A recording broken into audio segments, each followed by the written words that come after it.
Hi, Ishan, how you doing? I'm good, Aditya. How's it going with you? Good. We're back with another episode of Glued.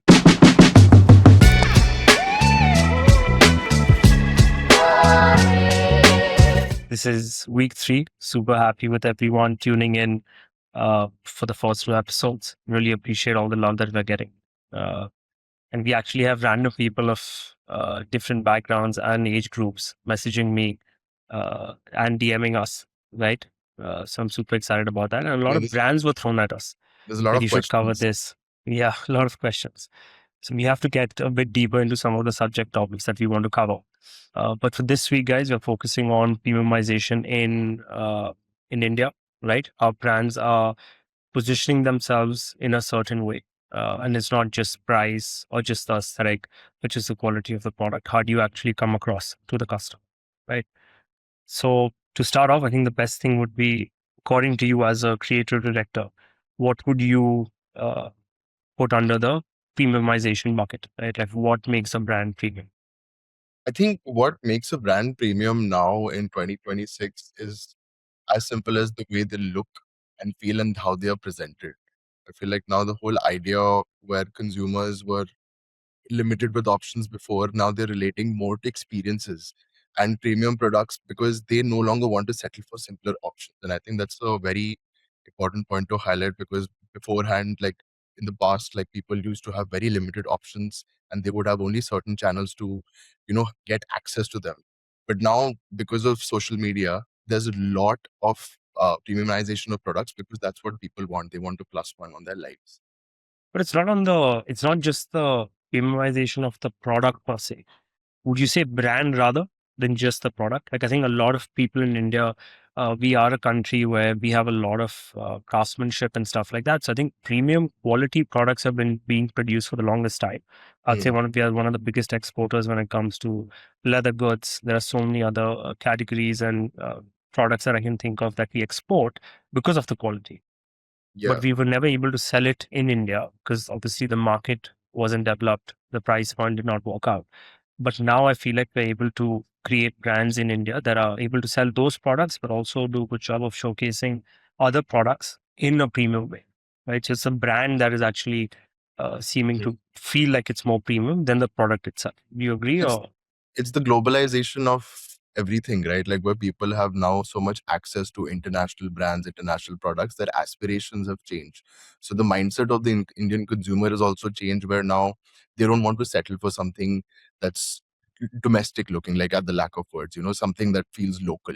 They want something that could be a local product, but if it is presented in a very international globalized manner, they tend to gravitate more towards stuff like that because, like I said, right now people want to experiment with their lives, people want to make a change, people want to have more options, newer options that will make them part of a certain community, a certain aesthetic, so they aspire to be a certain way. That mentality was there before, but that mentality is higher even now.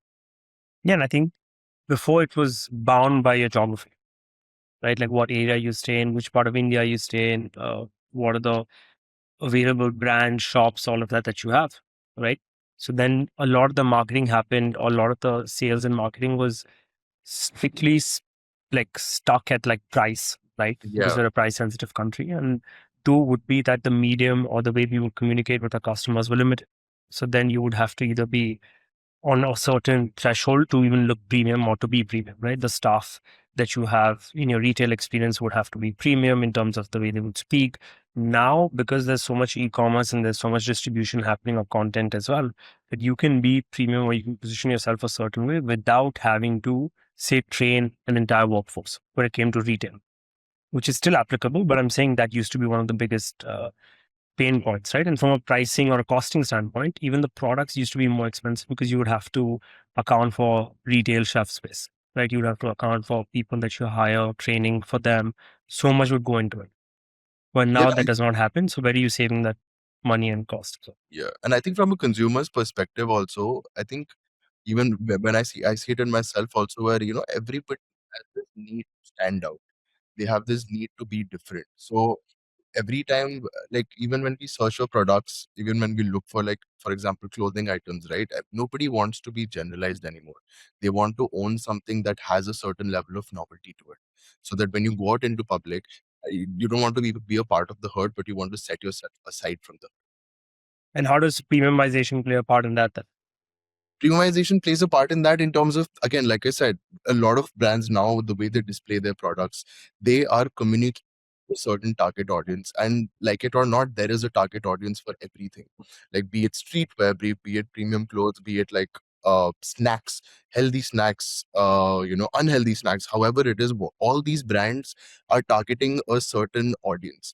And now what happens is premiumization comes into play, where, like you said, right, like brands are now investing into this whole idea of being international, having an international aesthetic, putting more money into production, putting more money into marketing, so that they appeal to this particular audience. And when me as a consumer looks at that particular product, it to me it stands out because it feels premium, and it makes me feel like I am taking a step ahead in my life choices as well. So I think premiumization has a big role to play out there. 100%. I would like, I was going to ask you, what are the things in your life or categories that you think have done a good job of, you know, going through the premiumization wave? Like just the top three that I can think of, right? Especially being in Bangalore, one would be coffee, right? So we've gone to craft coffee companies across the board, right? Whether it's Blue Tokai, who's catering to the masses, or even a standalone coffee shop, even where we are shooting right now at Copper and Grove Studio in Indira. The second thing I can think of is snacking. I snack a lot, right? The amount of products that have come in that space where it's literally differentiated by the packaging, by the brand language, right? By the label, which makes it look more premium or just appeal to the audience more. And the last one has to be beer, right? So I think craft brewery, the brands that we have, the way Bira came into the market, we have so many now in Bangalore that I can think of that have done a good job. People's Lager, right? Whenever I go to Goa, I think they've done an Absolutely. insane job. Again, product price, it's the cheapest beer with respect to craft beer. With the way they've positioned themselves, the way they've done their bottling, the way they go through the process of storytelling on social media, it's incredible, right? The consumer Yeah. has almost become artisanal now. Like it's the brand creating the product, but the consumer also wants to be a part of that whole experience. So rather than just selling a product, brands are selling experiences now. So to that point, someone asked me recently that, dude, you're sitting in Bangalore, right? You know, you're just traveling to a few places, you're in a bubble of your own. And do you think there are only a few people who think like this, or are these brands actually going to do well when it comes to a mass appeal, Yeah. right? And I And think I we covered think, this in the yeah, last episode, where we spoke yeah. about the fact that these brands are not taking over that shelf space where all these bigger brands had before. But now these brands are taking over these spaces because they have created a change in the mentality of the consumer as well. So both of them have gone hand in hand. So you're saying it is possible, right? It is To possible. dominate the market through this lens. Yeah, Yeah, I absolutely. think, yeah. So why don't There you is a tell us? Like there's there a is a market playbook to there it. where there is an audience that is looking for premiumization. Obviously, we live in India, so there is a percentage of audience that is still buying those mass products, but hopping on on this 1-2% of audience that want to have a change in their life, the certain price point that these premium products have fits so well within their lifestyles now. So it works out very well for them. Yeah. And I think there's a framework that you've come up with, right? As to how you can position your brand like that as well and how it's successful across the board. So we can dive right into it. Yeah. So coming to it, so I guess, like, segment by segment, I will tell you the different aspects what these brands have done. So for example, I think the first one to me would be the design and packaging. You know how, because of the expansion of social media, and how grids have now started looking like catalogs, there are a lot of brands that have been doing that really well in terms of being minimal, being more premium. So I think the first one that comes to mind for me would be Daily Objects. Just gonna do Sick, that. sick brand. Yeah, it's a sick brand. And to think of it, they just sell accessories. But when I open their Instagram page, it doesn't look like an accessory page to me. It looks like something that's so future forward. The kind of styles they have, the kind of colors they work with.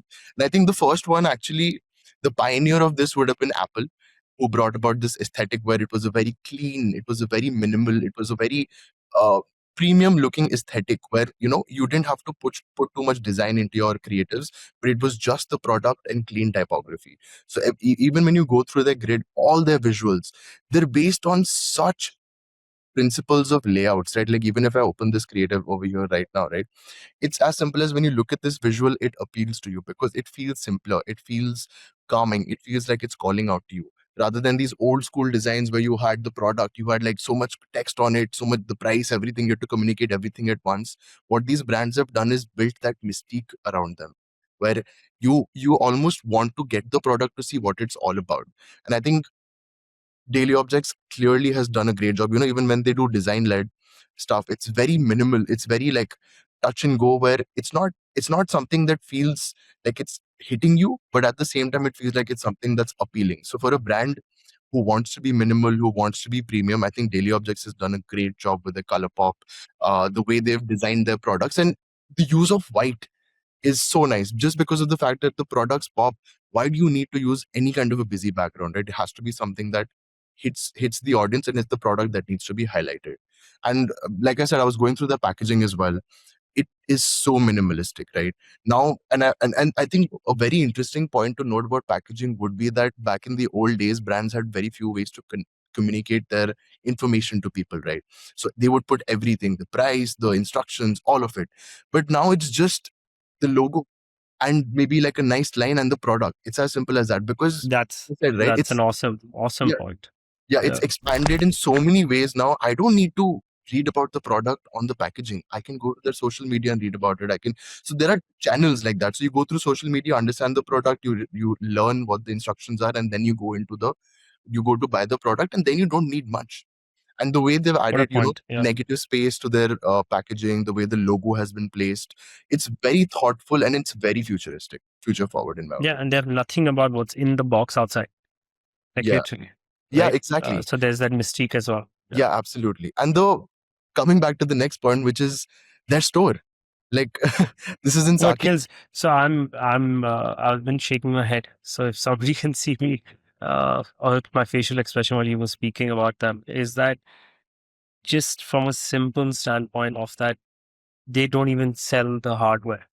Yeah, Their retail experience is so amazing for accessories. First, like I remember before they were around, they were literally the only way you could buy these products were either at the retail store of an Apple or a Samsung, or wherever you bought your phone from, right? And then the next would be at uh, essentially the roadside individual or a vendor selling you some of these accessories for cheap. They literally have positioned themselves where there's no one that can touch them across categories, build multiple categories along the way, right? Started off with just a few products. And now their retail experience is literally as good as Apple. Like it's yeah. insane how they just sell accessories, Feels man. like I'm at an electronic store, like I'm at a mobile store trying to buy a mobile, but it's not. So I think, like I said, I think Virgil Abloh said this once where he said that it's not the product, but it's what the environment that you build around it and the culture that you build around it that makes it sell. Fair.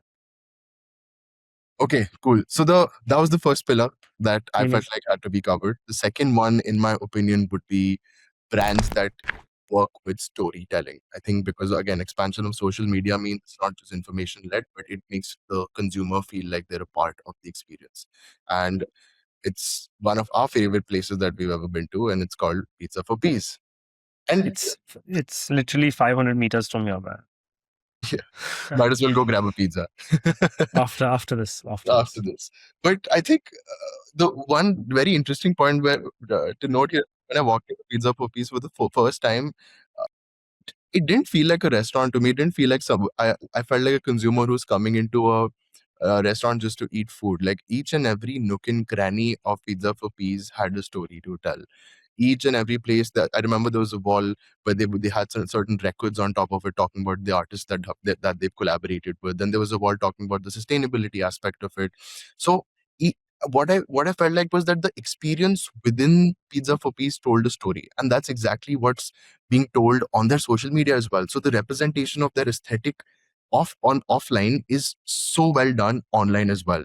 Like if you look at the grid also, I feel like I would say it's a 50-50 split where 50% of the creatives, 50% of the visuals are food, but the other 50 are talking about the staff, are talking about sustainability, are talking about the ingredients they use, are talking about, the story behind everything that they've done so far. So like, and it blows my mind that a food restaurant has a sustainability report, and they've really understood the trend of the customer, where now we are very conscious customers. So having these aspects make you feel like, this brand is also doing something that I believe in, and hence I would like to interact with this brand as an experience. And stuff as simple as, using furniture, right? Like, I have never seen a restaurant use this in the past, where they've, shown the kind of furniture they use. Again, like, you like to allude to your point, right? You were talking about the fact that Indian craftsmanship has such artisanal aspects to it, and they've done such a good job in terms of displaying it. Talking about the produce they have, their sustainability aspect comes out really well. The food, obviously, like, out of this world. And then, Yes. stuff like talking about their journey. Like, again, like I said, as a user, when I'm watching a video like this, it makes me feel like, cool, where's the food? But at the same time, as I keep going through it, makes me feel warm, it makes me feel nice, and makes me understand the hard work that has been put behind the brand. So all of this really encapsulates the idea of Pizza for Peace being a very successful storytelling brand rather than just being.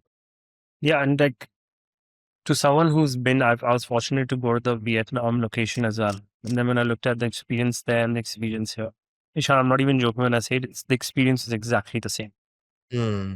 right? And what is crazy is the only thing that they worked on differently is to have a little more vegetarian options in India, given our palate and all of that. But if you look at the way they treat you from the moment you enter, the quality of the food, when you look at their Instagram, when you look at everything that they talk about sourcing, one can also assume that this might be an expensive place. It's on 12th Main in Bangalore. After all of this, I'm sure they must be charging a buck and a half, right? And then when you see the menu, you're surprised.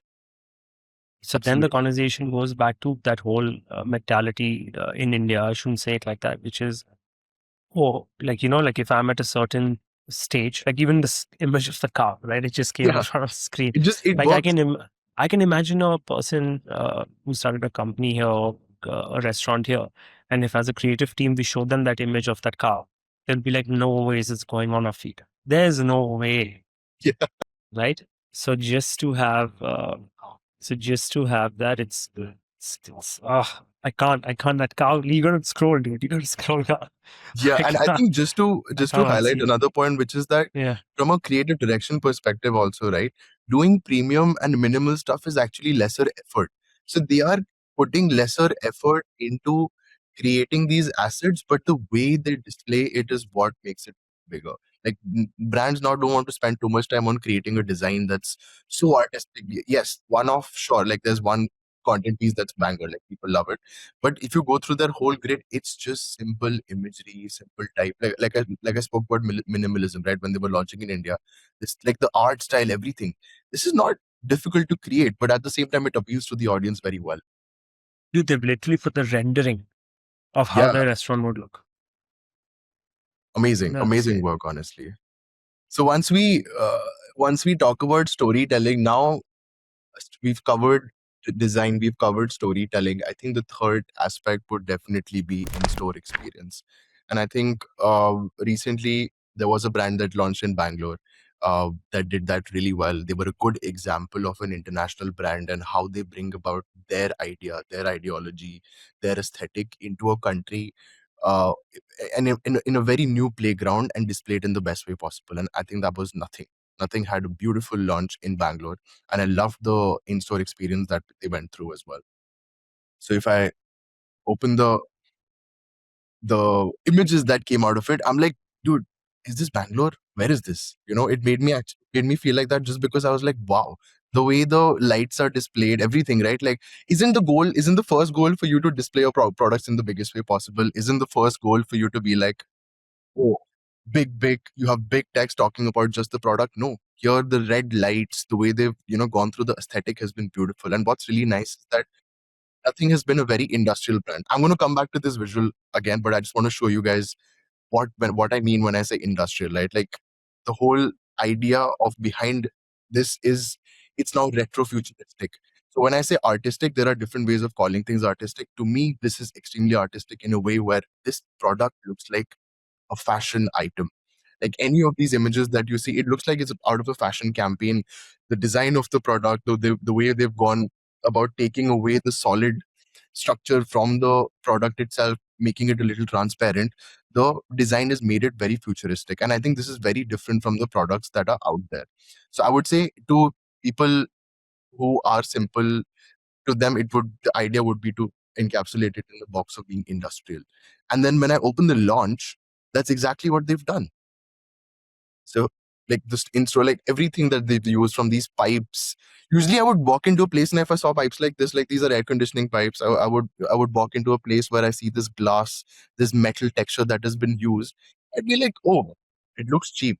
But for some reason, a brand like Nothing, when they bring about such a change in their aesthetic, such a huge brand, it makes me kind of feel like, okay, hey, I might be convinced looking at this because they're, bringing about their aesthetic to real life and everything about it, right? Like they've put a massive dragonfly uh, as an installation, just as an art piece. Like which store does that, these days? Where and the dragonflies, their CEO just thought it was badass. It is a symbol of transformation. It is a symbol of hope and transformation. But at the same time, it's just cool. It's just damn cool. And just the one takeaway for me would be that when I walk into a place like this, makes me feel like I'm in an art gallery, and then it makes you want to interact with the product. So the experience, when you look around and then you funnel into the product, which is the real deal. So you haven't really interacted with yet, but now that you're so intrigued by the space, it brings you closer to the product. No, and it just signaling, right? At the end of the day, uh, you come down to most things that you see is what's the signal? Like, what is the first thing that someone looks at it and they're like, okay, this is what I get from it. And when you enter here, right, like from a typical retail experience, so many people would be like, dude, focus on the product, focus on the features of the product, Yeah. sell it like that, right? 5 megapixel, this is the storage, da da da da. They have literally entered a super competitive market, right? Android is still dominating in India. They have created a high quality product, showcasing it in a premium way, and again, not competing on price with an Apple or a Samsung. Mm. It's almost like it's almost like a new brand for New India. Yeah, exactly. And that's that consumer shift that I was talking about, right? Like people are getting tired of the old ways and they want something new. They want something to surprise them. They want something to make them feel like, oh, cool, I am looking forward to something. And that's been the attitude of the consumer for a long time. No, and for the longest time, we've just been aspiring to like what happens in the West. What Yeah. is the best product? What is the best thing? Everything that you showcased today, right? Like I'm just so excited about uh, hopefully this episode doing well, because if you look at the three brands you've chosen, Ishant, right? Daily Objects, Pizza 4Ps, Nothing, right? We're into hardware, software with Nothing being literally in the most competitive area in our country. When there are billion people, F&B super competitive in a country again, and you've gone for accessories Yeah. in a country where people are obsessed with saving things they have. Like you buy something for 1 lakh and then you buy another thing to save so that it doesn't break, right? Yeah. You've taken all of these categories, shown us how you can build an organization and a brand in a premium way and not charge the consumer so much. Again, Because displaying the like product. I'm mistake price display quality with what is premium, 100%. right? And so many times we meet people, again, this is just me being a little frustrated with some of the meetings that I have, is कि यार अगर ये दिखाएंगे, or if we show this as a brand, then we're basically positioning ourselves as super premium, and then people will not even come and try us out because they're super expensive, which is not the case. Which is not the case. We build Perilicious, we build so many brands in India now. And the thing I've learned is that people want high quality experiences irrespective of the price, but also if you can provide it in a value manner, which is that they leave the place being like, wow, what an experience for the cost. That's the biggest win in India. So if you want to crack doing well in India, you have to give the best amount or the best experience you can, which is what you have basically broken down in this episode, and give them value with the product, and you will not be defeated. Pizza 4 Ps is on a different level, right? Daily Objects is dominating it.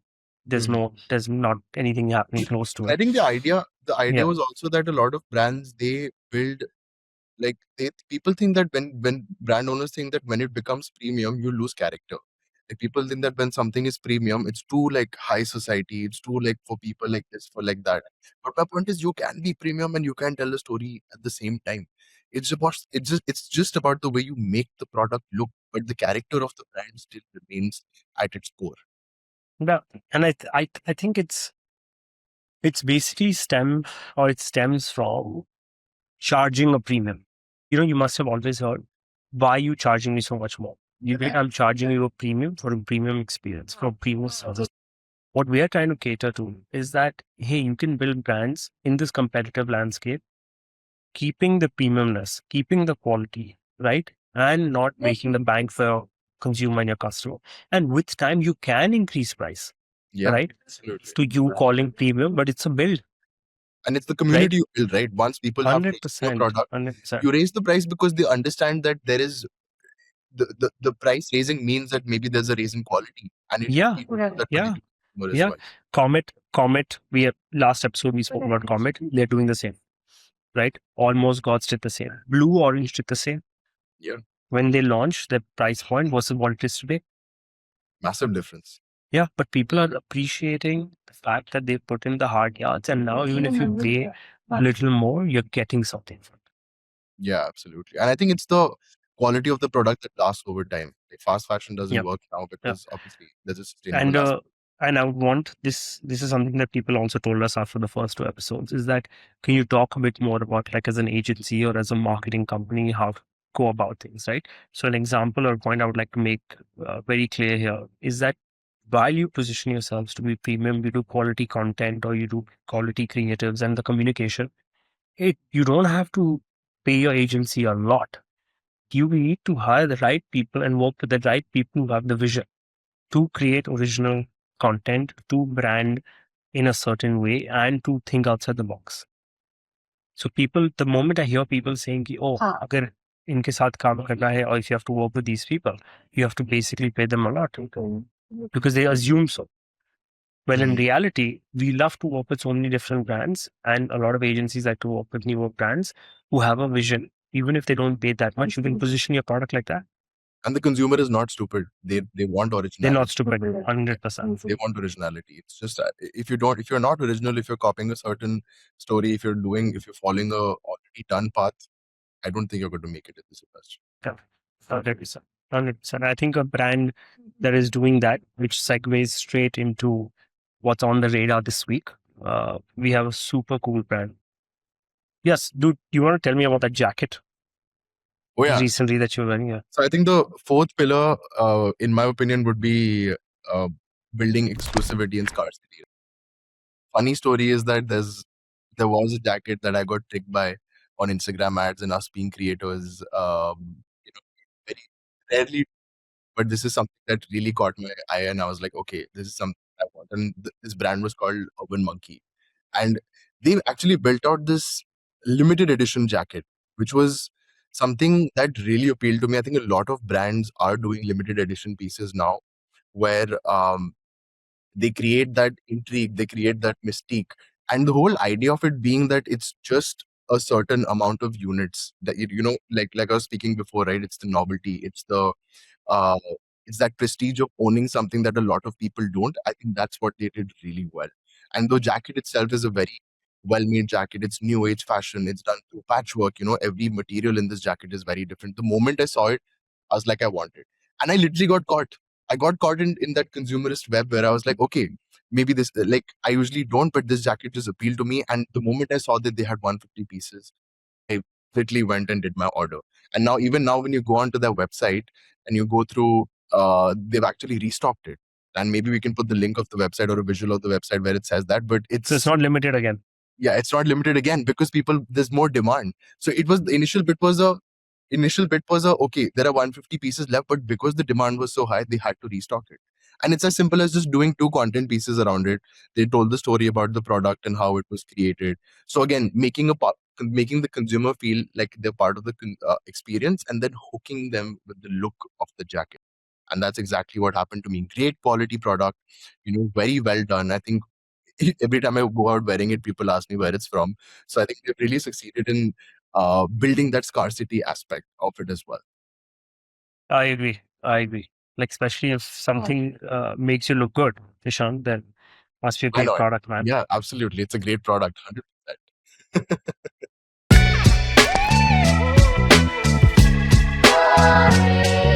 On the radar, this week, we have a super cool brand, right? Which is on the same subject matter or whatever it is that we're speaking about, which is create a good product, then make sure that you present your way or present to your customers in a way that they buy it too, right? So I'm going to share my screen. Fleck, right? So Fleck India, just love the products that they have. Just love the way they presented it. There's just like the whole grid seems to be in sync, right? Every single item, every single imagery, everything that they've showcased, right, is on point.